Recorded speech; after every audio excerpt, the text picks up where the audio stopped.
7h17, place au journal de l'économie avec Lynn Rifaille. Bonjour Lynn. Bonjour Damien. On commence ce JT de l'écho par cette annonce surprise de Donald Trump il y a une semaine, taxer les importations d'acier et d'aluminium. Et bien maintenant le président des États-Unis s'apprête à mettre son plan en exécution, mais avec quand même quelques exceptions. Effectivement, en une semaine, cette décision a fait écouler beaucoup d'encre, beaucoup de choses donc se sont passées, on en a parlé ici même. Et c'est ce jeudi précisément, ou bien demain vendredi, que le président américain devrait confirmer sa décision de taxer les importations d'acier et d'aluminium.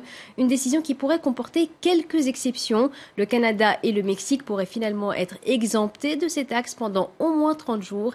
Et les détails avec Adélaïde Mangin.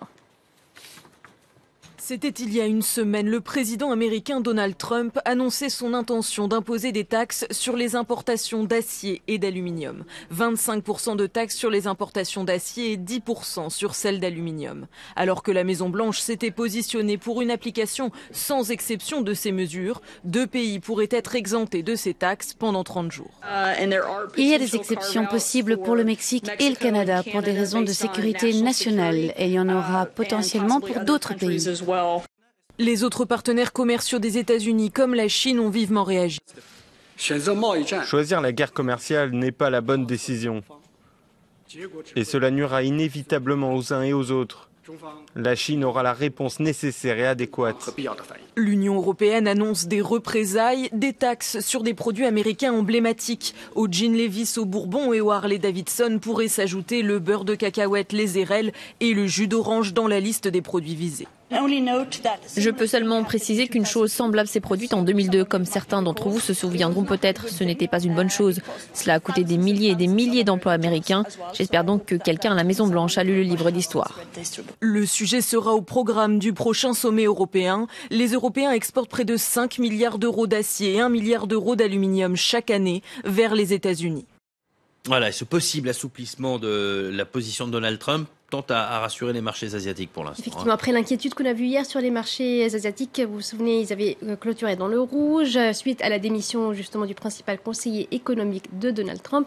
Aujourd'hui, les marchés asiatiques sont repartis à la hausse. Ils sont rassurés par les exceptions dont pourraient bénéficier le Canada et le Mexique concernant la taxation de l'acier et de l'aluminium. On le voit, l'indice de la bourse de Tokyo est en hausse de 0,30%. À Shanghai, petite hausse pour l'indice de 0,12%. Une hausse supérieure à 1% pour le Hang Seng à Hong Kong et plus 0,52% pour le Kospi à Séoul. Enfin, sur le marché d'échange, l'euro est quasiment stable face au dollar. Il s'échange à 1,24 $. Il y a encore trop d'inégalités femmes-hommes sur le marché du travail au niveau mondial. C'est le constat dressé par l'Organisation internationale du travail pour cette journée du droit des femmes. C'est en effet un constat alarmiste que dresse l'Organisation internationale du travail. Les inégalités entre hommes et femmes dans le monde demeurent nombreuses et pourraient même s'accroître au cours des prochaines années. C'est notamment le cas pour la participation au marché du travail, où le taux d'activité des femmes ne dépasse pas les 48,5% en 2018 contre 75% pour les hommes. Par ailleurs, quand elles sont sur le marché du travail, les femmes sont bien plus souvent au chômage. Elles travaillent aussi plus souvent dans le secteur informel, ce qui signifie qu'elles ont moins accès aux cotisations pour la santé et la retraite. Les femmes souffrent également davantage de la pauvreté au travail. Enfin, les salaires des femmes au niveau mondial restent nettement inférieurs à ceux des hommes. Selon l'OIT, les femmes gagnent en moyenne 20% de moins que les hommes. Enfin, ici en France, l'écart salarial entre hommes et femmes à poste de responsabilité égale et à âge équivalent est estimé à 9%.